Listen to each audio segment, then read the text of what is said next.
नाजरीन, मैं हूं बिस्मिल आफ्ताब आलम और आप देख रहे हैं उर्दू हिंदी नॉलेज चैनल। आइए जो सिलसिला चल रहा था उसी में आगे बात करते हैं। और यह आज की जो है आखिरी वीडियो होने वाली है इस सिलसिले की, जिसमें कॉल से मुतालिक मैंने जो आपके सामने सवाल रखे थे 105 सवाल हैं। और इन 105 सवाल को अगर आप याद कर जाते हैं तो कॉल से कोई भी मुतालिक सवाल आने वाला गलत नहीं होगा। आज का पहला सवाल है, फ़िराक़ ने उर्दू में हिंदुस्तानी देवमालाई तस्वीर जमाल की तर्जुमानी की है। फ़िराक़ के बारे में ये राय किसकी है? उम्मीद करता हूँ सभी का आंसर सही हुआ होगा।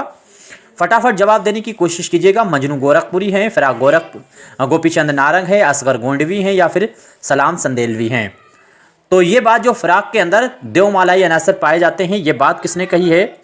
ये बात कही है गोपीचंद नारंग ने। उम्मीद करता हूँ सभी का आंसर सही हुआ होगा। गोपीचंद नारंग का नाम आपको याद रखना चाहिए। बी आंसर आपका एकदम राइट होने वाला है। अगर अफसाने में देवमालाई अनासर पूछे जाए किसके वहाँ पाए जाते हैं, तो ये आपका आंसर सही होने वाला है। अफसाने में आप लगाएंगे बेदी को, देवमालाई अनासर। और देवमालाई अनासर के साथ साथ जातक कथाओं की अगर बात पूछी जाती है किसके वहाँ मिलती है, तो वो इंतज़ार हुसैन का आपको नाम लेना है। इस तरह से ये 3 सवाल हैं एक ही तरह के जो याद रहने चाहिए। बहरहाल ये कॉल आपको याद रखना है। अगला सवाल है, किसने शाद को दबिस्तान अजीमाबाद की आबरू कहा है? बहुत इंपॉर्टेंट सवाल है और इस तरह के सवाल पिछले एग्जाम में आ भी चुके हैं और ये भी वाला भी सवाल आ चुका है। ऑप्शन आपका जो है सामने सलाम संदेलवी हैं, सैयद सुलेमान नदवी हैं या फिर नूरुल हसन नकवी हैं, साथ साथ में काजी अब्दुल वदूद हैं। शाद के बारे में काजी अब्दुल वदूद की मैंने कल भी बात की थी और आज भी मैं फिर से वही बात दोहरा रहा हूँ कि काजी अब्दुल वदूद जो हैं इन्होंने झूठों का बादशाह शाद अजीमाबादी को कहा था। आंसर आपका जो सही होगा वो होगा नूरुल हसन नकवी। आंसर आपका सी जो है वो सही होने वाला है। नूरुल हसन नकवी जिस बच्चे ने जवाब दिया है उसका आंसर बिल्कुल सही होने वाला है। और 79 नंबर का सवाल आगे है। सवाल है, किसका नज़रिया है कि मोमिन की गज़लों में आशिकी की वो फ़ज़ा मिलती है जिसमें बाज़ारी अंदाज़ होता है? तो जिसमें बाज़ारी अंदाज़ होता है, किसने ये बात कही है कि बाज़ारी अंदाज जो है वो मोमिन के वहाँ मिलता है, उनकी गज़लों में मिलता है? नूरुल हसन नकवी हैं आपके सामने, काजी अब्दुल वदूद हैं, सैयद अब्दुल्ला हैं और साथ ही साथ में इबादत बरेलवी हैं। सभी का आंसर सही होना चाहिए। फटाफट जवाब देने की कोशिश कीजिए। मैं थोड़ा जल्दी जल्दी चलता हूँ। अगर आपको लगता है कुछ ज़्यादा जल्दी चल रहा हूँ तो आप जो है स्पीड को स्लो कर सकते हैं। तो सैयद अब्दुल्ला जिसने नाम बताया होगा, आंसर दिया है, उसका बिल्कुल सही होने वाला है। चाहो तो इन सवालों को आप अपने पास नोट भी कर सकते हो। और वीडियो 3 हैं जो कॉल से मुतालिक हैं। कम कम सवाल आ रखे हैं, किसी में 30 हैं, किसी में 35 हैं, किसी में 30 हैं। और इस तरह से आपके सामने ये सवाल 105 सवाल ही ऐसे हैं जो जिसमें से 20-30 ऐसे हैं जो आ चुके हैं कॉल से मुतालिक। बाकी मैं अपने ख्याल से लेकर के आया हूँ, अपने तजर्बे से लेकर के आया हूँ। कोई क्वेश्चन गलत होता है ज़रूर बताइएगा, मैं आपका बेहद शुक्रगुजार रहूँगा। व्हाट्सएप नंबर है 63 86 492 279। किसने कहा था फ़िराक़ जैसी जामा शख्सियत रोज़ रोज़ नहीं पैदा हुआ करती? तो रोज़ रोज़ ऐसी जामा शख्सियत नहीं पैदा होती फ़िराक़ के जैसी। तो ये बात किसने कही है? मैंने कहा था कॉल पकड़ने का एक तरीक़ा है। तो इसमें जिस बच्चे ने दिया होगा मजनू गोरखपुरी, उसका आंसर बिल्कुल सही है। आपका आंसर फर्स्ट वाला सही होने वाला है। मजनू गोरखपुरी का आपको नाम हर हाल में याद रखना है। इसके बाद में अगला सवाल है, किसने शाद को इस दौर का मीर कहा है? तो शाद को मीर का लक़ब किसने दिया है या इस दौर का मीर किसने कहा है? घुमा फिरा करके सवाल बन सकते हैं। मैंने एक बार बात कही थी कि आपको सिर्फ एग्ज़ाम निकालना है, आपको विद्वान नहीं बनना है। आप दानिशवर बनने की बिल्कुल कोशिश मत कीजिए। जो एग्ज़ाम पिछली बार पेपर में क्वेश्चन आ चुके हैं उन्हीं के आसपास क्वेश्चन के तैयारी कीजिए। और बहुत ज़्यादा किताबें आप अपने पास बिल्कुल ना रखिएगा और बहुत ज़्यादा चैनल भी नहीं देखना है। कोई एक चैनल आप फॉलो कर सकते हैं जो प्रैक्टिस कराए, और कोई 1 या 2 बुक आप इस्तेमाल कर सकते हैं।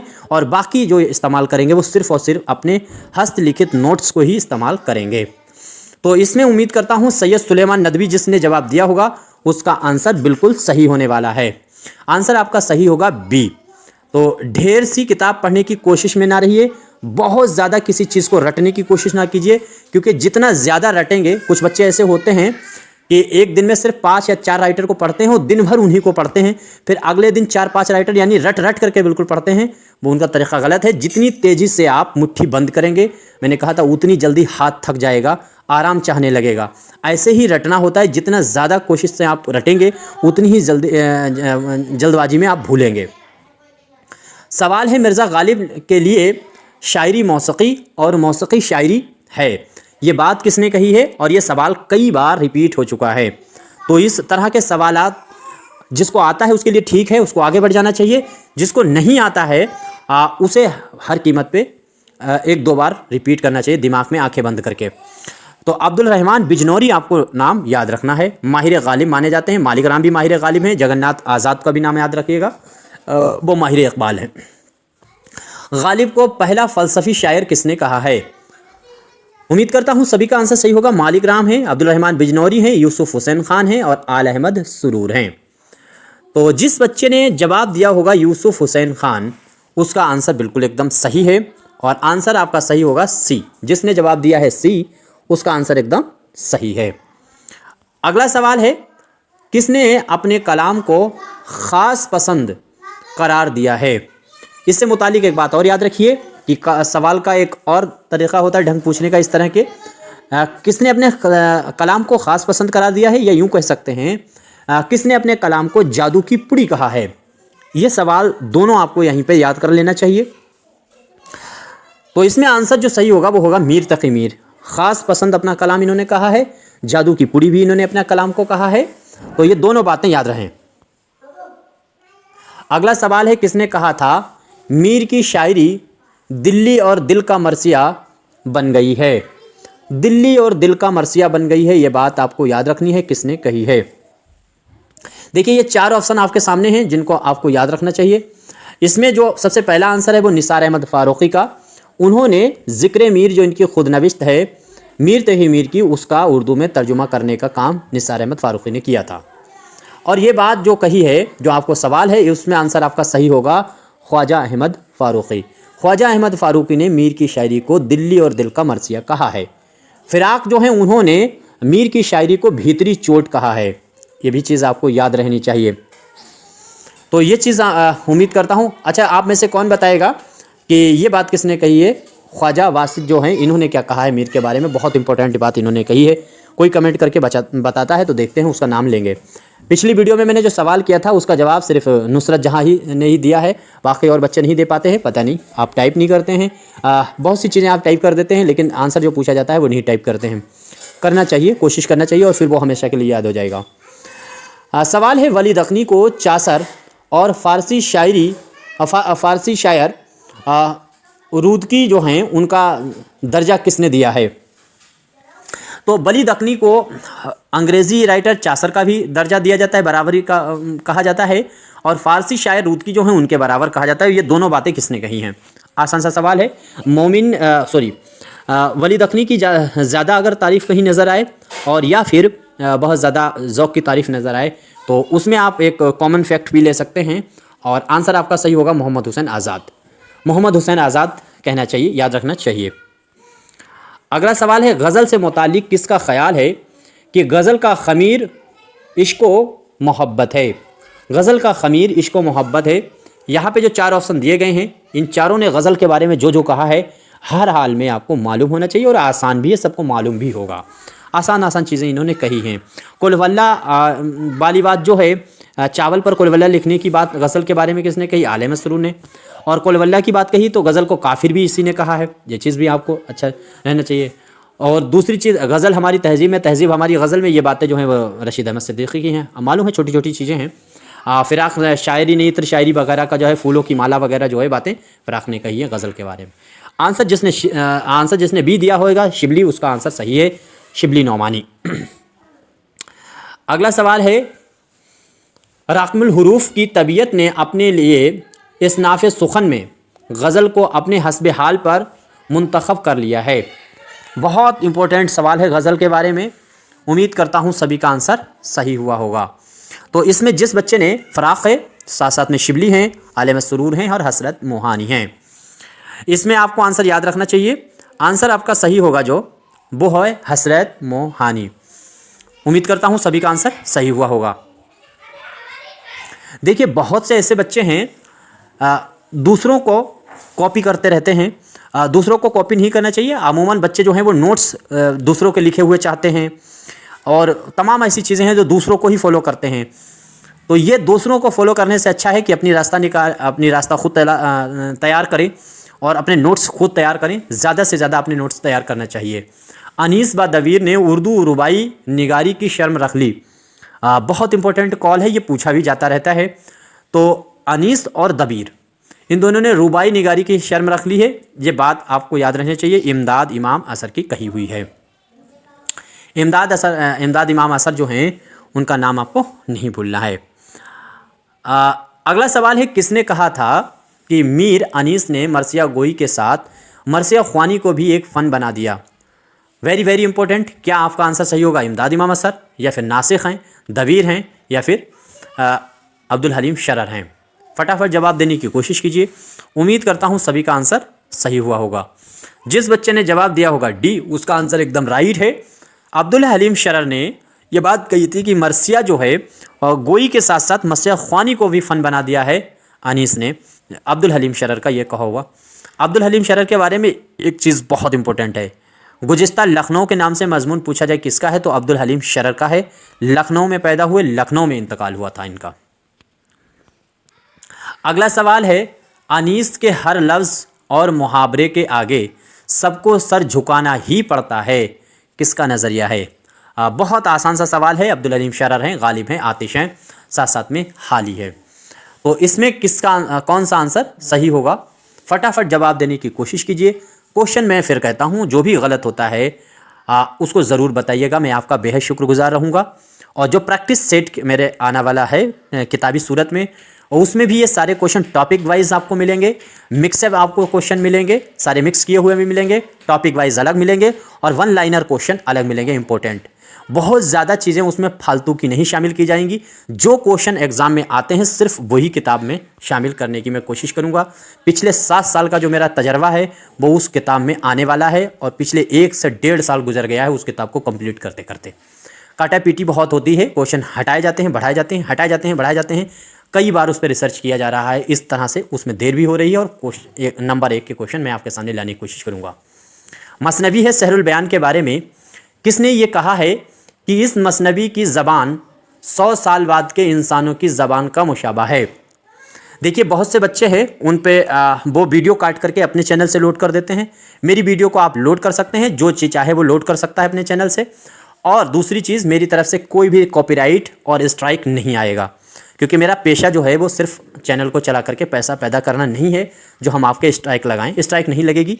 आप जी चाहे जहाँ वीडियो शेयर कीजिए, जहाँ चाहें वो काट के डाल सकते हैं। अब इसमें जो आंसर आपका सही होगा वो होगा मोहम्मद हुसैन आज़ाद। जिसने बी आंसर दिया है उसका आंसर एकदम सही होने वाला है। अपने मशवरे ज़रूर दिया कीजिएगा, क्या पता आपका कोई ऐसा मशवरा हो जहाँ तक मेरा जहन नहीं जा सकता, और वो तमाम उर्दू दुनिया के बच्चे जो तैयारी कर रहे हैं उनके काम आ सके, जिसका मैं इस्तेमाल वीडियो या अपनी किताब में करूँ। तो ये आपका सवाल उम्मीद करता हूँ सही हुआ होगा। अगला सवाल है, किसने खड़ी बोली को हिंदुस्तानी का नाम दिया है? खड़ी बोली को हिंदुस्तानी का नाम किसने दिया है? उम्मीद करता हूँ सभी का आंसर सही होना चाहिए। तो इसमें एक चीज़ याद रखिएगा, यहाँ पे एक नाम है सदेश्वर वर्मा। इस बंदे ने हिंदुस्तान की जो ज़बान कदीम हिंद आर्याई थी उसको 5 मंजिलों में तकसीम करने का काम किया था। भरत मुनि ने रस का नज़रिया पेश किया है। रस का जो दबिस्तान संस्कृत का है उसके बानी है भरत मुनि। नाट्यशास्त्र इनकी किताब है। तो अब इसमें आंसर आपका सही जो हुआ होगा, वो जिसने भी बच्चे ने बी दिया है उसका आंसर सही है। आंसर आपका सही होगा बी। जज गुरीसन का नाम आपको याद रखना चाहिए, उन्हीं ने ये नज़रिया दिया है, खड़ी बोली को हिंदुस्तानी का नाम दिया है। अगला सवाल है, किसने शुमाली हिंद में उर्दू शायरी का पहला मुस्तनद नमूना बिकट कहानी को करार दिया है? वेरी इंपॉर्टेंट क्वेश्चन है और हर हाल में इस क्वेश्चन को आपको याद रखना है। तो शुमाली हिंद में उर्दू शायरी का पहला मुस्तनद नमूना करार दिया जाता है। देखिए, कन्फ्यूज़न इस बात पे नहीं होनी चाहिए। शुमाली हिंद का पहला साहिब दीवान शायर फ़ैज़ अहमद दहलवी। शुमाली हिंद की पहली दास्तान पूरी जाए मेहर अफरोज़ दिलबर। अदबी नमूना अगर पहला पूछा जाता है दास्तान में तो जो है नौतर्ज मुरस्सा है। और पहली तवाज़ाद अगर पूछी जाती है शुमाली हिंद की दास्तान, ये सारी नस्र की मैं बात कर रहा दास्तान, तो आपका जवाब होगा रजब अली बेग सुरूर। और अगर शायरी में पूछा जाता है, मसनबी के तौर पे पूछा जाता है, तो शुमाली हिंद की पहली जो मस्तनद करार किताब पाती है वो ये बिकट कहानी है। उम्मीद करता हूँ सभी का आंसर सही हुआ होगा। और किसने ये बात कही है तो जिस बच्चे ने दिया होगा मसूद हुसैन खान, देखिए मसूद हुसैन खान और नूरुल हसन नकवी, अमूमन इन दोनों ने ही ज़्यादा कॉल कहे हैं इस विकट कहानी के बारे में, इन दोनों ने मिलकर ही इस किताब को मुरत्तिब किया है। अगला सवाल है, किसका ख्याल था अफजल की विकट कहानी की ज़बान का ताल्लुक़ इस दौर से है, उस दौर से है जो आगरा के बाज़ार में बोली जाती है। आगरा के बाज़ार में बोली जाती है, उसका नाम आपको बताना है। उम्मीद करता हूँ सभी का आंसर सही होने वाला है, फटाफट जवाब देने की कोशिश कीजिए। तो आगरा के बाज़ार में जो बोली जाती है ज़बान, विकट कहानी की वही ज़बान है। ये बात कही है नूरुल हसन नकवी ने। तो नूरुल हसन नकवी और मसूद हुसैन का नाम आपको याद रखना है। अगला सवाल है, किसने कहा गज़ल और क़साइद से दफ्तर दफ्तर है और शेर इंतखाब। तो उम्मीद करता हूँ सभी का गज़ल और क़साइद से दफ्तर दफ्तर है और शेर इंतखाब है, ये बात किसने कही है। उम्मीद करता हूँ सभी का आंसर सही होगा। आसान सा सवाल है, रशीद हसन खान, मसूद हुसैन खान, शौकत सब्ज़वारी या फिर सर सैयद अहमद खान। फटाफट जवाब देने की कोशिश कीजिए। देखिए कोई क्वेश्चन गलत होता है या जो भी क्वेश्चन आपको गलत अच्छे नहीं लगते हैं, ये मेरे लाए हुए क्वेश्चन मेरी काविश अच्छी नहीं लगती है, मेरी मेहनत नहीं अच्छी लगती है, तो आप डिसलाइक ज़रूर किया कीजिए। अच्छा लगता है तभी लाइक कीजिए, वैसे नहीं। कुछ लोग होंगे पढ़ाने से पहले 10 मिनट तक आपको देखा होगा चैनलों पे, ये लाइक कर लीजिए, पहले सब्सक्राइब कर लीजिए, ये कर लीजिए, वो कर लीजिए, पहले ये कर दीजिए। मतलब आप सोचिए कि क्या तमाशा चल रहा है कि पहले मतलब आपने कुछ किया नहीं है, उससे पहले ही बंदा कह रहा है कि मुझे लाइक कर लो। तो लाइक जो है वो हम जो कह रहे हैं वो समझिए, मेरे चैनल की क्वालिटी को समझिए कि इस पे लाइक जब ही आपको करना है जब आपको अच्छा लगे, नहीं लगे तो डिसलाइक करना है, लाइक नहीं बल्कि डिसलाइक करना है। और साथ ही साथ में सब्सक्राइब भी आपको जब ही करना है जब आपको इसके चैनल के वीडियो देखना हो। मुफ्त में आप अपने चैनल सब्सक्राइब मत कीजिए जो आपको नोटिफिकेशन फालतू जाते रहें। आंसर आपका सही होगा सर सैयद अहमद खान। आंसर है आपका डी, सर सैयद अहमद खान का नाम आपको याद रखना है। अगला सवाल है, किसने शरीर कल्क को हमदम एजाज मसीहा समझा। तो हमदम एजाज मसीहा जो है किसने समझा है शरीर कल्क को। तो उम्मीद करता हूँ मुसहफ़ी हैं, ये कसीदे के बारे में आपको बताना था। तो इसमें आपका आंसर जो सही होगा इमदाद इमाम असर हैं, सैयद सुलेमान नदवी हैं, लक्ष्मी नारायण शफ़ीक हैं। आपका आंसर जिसने डी दिया है लक्ष्मी नारायण शफ़ीक, उसका आंसर एकदम बिल्कुल सही होने वाला है। चमनिस्तान शोरा इनका बहुत मशहूर तज़किरा है लक्ष्मी नारायण शफ़ीक का। अगला सवाल है, अगर सौदा ना होते तो कसीदे को ज़ैर बहस लाना भी फजूल होता। मुसहफ़ी ने यह बात कही है, इमदाद इमाम असर हैं, सैयद या फिर अब्दुल सलाम नदवी हैं और लक्ष्मी नारायण शफ़ीक हैं। उम्मीद करता हूँ सभी का आंसर सही हुआ होगा। जिस बच्चे ने आंसर दिया है बी इमदाद इमाम असर, उसको याद रखना है कि बिल्कुल उसका आंसर सही है। और इनकी किताब ही काशिफुल हक़ाइक़ 1897 में आई थी, वो आपको याद रखना चाहिए यादगार गालिब की तरह। इसके बाद में अगला सवाल है, कसीदा की बुनियाद महज तक़लीदी मज़ामीन पर नहीं बल्कि शायरी के जोश और बलबला पर हो तो शेर निहायत बुलंद हो जाता है। कसीदे से मुतालिक ये राय किसकी है। आप ज़रूर सवाल पढ़ा कीजिए, जब आप पढ़ेंगे तब बहुत अच्छे से फील होगा। कुछ लोग होते हैं सिर्फ सुनते रहते हैं, स्क्रीन पे वीडियो जब देख रहे हों तो आप उसको पढ़ें ज़रूर। मिर्ज़ा मोहम्मद रफ़ी सौदा ने ये बात कही है, अल्ताफ़ हुसैन हाली, मोहम्मद हुसैन आज़ाद एहतशाम हैं। तो जोश और बलबले जो है शेर में होना चाहिए। तो उम्मीद आपको मालूम है जोश है, सादगी है, तमाम चीज़ें हैं, तो जोश वहाँ से भी वर्ड पकड़ सकते हैं। ये मौलाना अल्ताफ़ हुसैन हाली का कॉल होगा। आपका आंसर जो है वो सही होने वाला है बी। अगला सवाल है, जाल, ज़ाद, ज़ो, से, साद, हे, इन हरूफों को किसने मुर्दा लाशें कहा है। मतलब ये है कि ज़बान अमूमन जो उर्दू बोली जाती है उनमें इस तरह के जो हरूफ हैं इनका तलफ़ुज़ आदमी नहीं इस्तेमाल करता। जैसे हम ज़बान कहें तभी ज़े का इस्तेमाल कर देते हैं, ज़ो का इस्तेमाल, ज़ौत का इस्तेमाल हर कोई एक ही तरह से करता जा रहा है और इतने हरूफों की ज़रूरत नहीं थी। किसके मुताबिक, तो मसूद हुसैन खान ने इनको मुर्दा लाशें कहा है कि इनका इस्तेमाल नहीं हो रहा है, उर्दू इनको सिर्फ़ और सिर्फ ढो रही है रस्म के तौर पे। इसके बाद में अगला सवाल है, अहद हाजिर में जदीद लिसानियाती उसूल और साइंसी अंदाज पर उर्दू की तहजी हरूफ की तादाद कितनी है। हुरूफ तहज्जी आपको बताना है साइंस के एतबार पे दौर जदीद में। उम्मीद करता हूँ सभी का आंसर, इसमें भी सबके अलग अलग नज़रिया हैं, किसी ने कितना माना है, किसी ने कितना माना है। देखिए अरबी के अगर हुरूफ पूछे जाए उर्दू में कितने हैं तो 28 हैं, 4 फारसी के हैं, 4 हिंदी के हैं, कुल मिलाकर के 36 ही हुरूफ हैं जो हुरूफ तहज्जी साइंस के एतबार से भी माने जाते हैं और हैं भी, लेकिन अलग अलग अपने अपने नज़रिया हैं। जैसे आपके सामने आपको याद रहना चाहिए, जैसे आप ये हैं 85 है तो इंशाअल्लाह खान इंशा ने 85 मान रखा है, यहाँ पे 50 है ये मान रखा है, हुरूफ तहज्जी की तादाद मान रखी है 50 मौलवी अब्दुल हक ने। 47 है इसको दाता तरिया कैफ़ी ने मान रखा है। तो अपने अपने नज़रिया हैं। अगला सवाल है दर्जा झेल में से उस सही ज़ुमरे की निशानदेही कीजिए जिसने पंजाब से उर्दू पैदा होने का नज़रिया पेश किया। तो यूँ तो आपको मालूम है कि पंजाब से उर्दू पैदा हुई महमूद शेरानी का नज़रिया है, लेकिन मैंने जिस तरह से ये आपके सामने सवाल फॉन्ट किया है, इस तरह का सवाल इसी बार अभी 4 महीने पहले एग्ज़ाम जो आरपीएससी का हुआ उसने पूछा था। तो इस तरह के नोट्स पर ज़रूर गौर कीजिएगा। सवाल पूछा जा रहा है कि पंजाब से उर्दू पैदा हुई ये नज़रिया किन किन लोगों का है। सबसे पहले शीरानी हैं, फिर शेर अली सरखुश हैं, गुरिरसन हैं और शौकत सब्ज़बारी हैं। इनमें से अब जाहिर सी बात है कोई भी चाहे इसमें आंसर सही हो, लेकिन उसमें कम से कम 4 राइटर ऐसे हैं जिन्होंने पंजाब से उर्दू पैदा होने का नज़रिया पेश किया।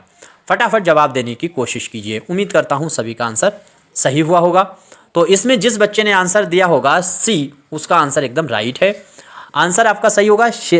महमूद शेरानी ने कहा है पंजाब से पैदा होने का नज़रिया, शेर अली सरखुश इन दोनों ने कहा है, और 2 अंग्रेज़ राइटर यानी गुरिरसन और टी ग्राहिम बेली जो हैं उनका नाम आपको याद रखना है। इन लोगों ने पंजाब से उर्दू पैदा होने का नज़रिया पेश किया था। देखो सर सैयद जो हैं इन्होंने क्या करा था, सर सैयद के बारे में अगर आप देखेंगे गौर करेंगे, इन्होंने तो दिल्ली से उर्दू पैदा होने का नज़रिया पेश किया था। मगध से पैदा होने का नज़रिया किसने किया है, तो अख्तर औरैनबी का नाम आपको याद रखना चाहिए था। ये अलग अलग चीज़ें बदल दी गई हैं। इसके बाद में अगला सवाल है किसका ख्याल है हिंदुस्तान की जदीद ज़बानों की पैदाइश प्राकृतों से नहीं बल्कि अपभ्रंश से हुई है। आपको मालूम है जब ज़बानें थीं उनका तेज़ी से उरूज हो रहा था, तो उसमें क्या हुआ कि सबसे पहले कदीम हिंदारी आई, फिर वस्त हिंदारी आई और फिर उसके बाद में जदीद हिंदारियाई का दौर आया। और जदीद हिंदारियाई दौर का आया तो उसका जब वस्ती हिंदारियाई का दौर आया तो उसमें सबसे पहले ज़बान जो आई वो पाली, संस्कृत के बाद फ़ौरन पाली कर दी गई, पाली के बाद प्राकृत और प्राकृत के बाद अपभ्रंश आई। तो सभी ने ये नज़रिया पेश किया कि उर्दू जो निकली है वो प्राकृत से निकली है, लेकिन सबसे ज़्यादा और सबसे सही और सटीक जो नज़रिया है दिया गया वो नज़रिया दिया है मोइनुद्दीन कादरी ज़ोर ने। मोइनुद्दीन कादरी ज़ोर ने जो है वो कहा है कि उर्दू प्राकृत ने अपभ्रंश से निकली। बिल्कुल यह दुरुस्त है कि सबसे बाद में जो ज़बान चली वो अपभ्रंश से ही चली है, और अपभ्रंश का मतलब बिगड़ी हुई ज़बान। तो बिगड़ी हुई ज़बान जो है वो अपभ्रंश फिर वो धीरे धीरे अदब में बदली और अदब से कवायद बनी और कवायद से वो ज़बान बन गई। इस तरह से आपको याद रखना है। अगला सवाल है, सवाल नंबर है 104, 104 नंबर है सवाल। किसके मुताबिक उर्दू शाहजहाँ के अहद में तकमील को पहुँची। उम्मीद करता हूं सभी का आंसर सही होना चाहिए। मैं एक बार फिर कहता हूं क्वेश्चन अच्छे लगे तभी लाइक करना है, वरना डिसलाइक करना है, और वीडियो देखना है खुदा के वास्ते तभी चैनल को सब्सक्राइब करें, वरना चैनल को सब्सक्राइब ना करें। सिर्फ 2 सवाल और मैं आपके सामने रखूंगा। 105 क्वेश्चन पूरे मैंने करा दिए हैं 3 वीडियोज़ में, और तीनों वीडियोज़ में जो सवाल 105 पूरे 105 जो सवाल कराए गए हैं इनमें सारे के सारे सवाल जो है वो कौल से मुतालिक जो है अकवाल से मुतालिक सवाल थे। अब इससे ज़्यादा नहीं पूछेगा, यकीन रखिए। इतना अच्छे से आप तैयार कर लीजिए, इतना याद है तो आपको आराम से सवाल कर लेंगे इस तरह का। तो आपको बताना है, उम्मीद करता हूँ। इसमें देखो, इसमें आंसर आपका सही होगा मोहम्मद हुसैन आज़ाद। जिसने आंसर बी दिया उसका सही। देखो मीर अमन ने क्या कहा था, मीर अमन ने कहा था कि अकबर के अहद में पैदा हुई और शाहजहाँ के अहद में इसने फ़रोग़ पाया।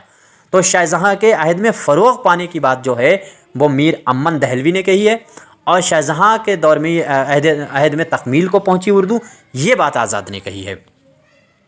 अगला सवाल है, अपभ्रंश को प्राकृतों का मावादे इर्तक़ा किसने कहा है। तो प्राकृत जो ज़बानें हैं उनका मावादे इर्तक़ा किसने अपभ्रंश को कहा है।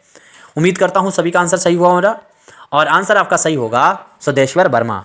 नाम आपको याद रखना है सुदेश्वर वर्मा का। बस इतने ही काफ़ी थे। अब जो मिक्स सवाल चल रहे थे और मिक्स करके फिर से मैं आपके सामने लाऊंगा, प्रैक्टिस चलती रहेगी। फिर किसी बच्चे का, ये गिन्नी नाम की एक स्टूडेंट है, उसके लगातार कमेंट आ रहा है सर इस पे कराइए, इतना कमेंट हो रहा था तो मैंने उसको करा दिया है। अब आगे अगर कोई कमेंट नए आते हैं तो उन्हीं टॉपिक को टच करेंगे, वरना मैं अपने लिहाज से अपने तरीक़े से चलूँगा और आपको इंशाल्लाह मंजिल मकसूद तक लेकर के जाऊँगा। शुक्रिया, खुदा हाफिज़।